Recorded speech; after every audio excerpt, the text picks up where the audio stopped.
সেদিন খিচুড়ি খাওয়ার খুব ক্রেভিং হচ্ছিল, আর হেলদি খাবারও খেতে হবে। তাই ভাবলাম যে ঝটপট আমি ওটসের খিচুড়ি রান্না করি। আমি ওটসের খিচুড়ি মানে মাঝে মাঝেই খাই।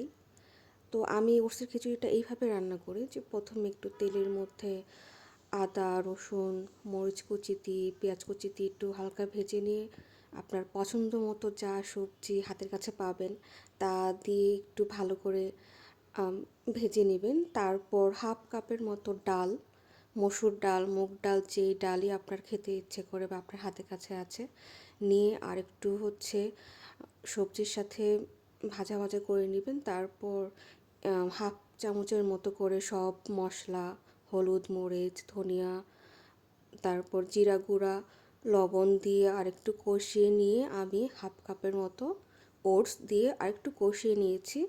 তারপর আমি 3 কাপের মতো পানি দিয়ে হালকা আঁচে আমি এটাকে রান্না করেছি। তারপর নামানোর আগে একটু ধনিয়া পাতা দিয়ে আর একটু 2-3 মিনিট রেখে আমি নামিয়ে নিই।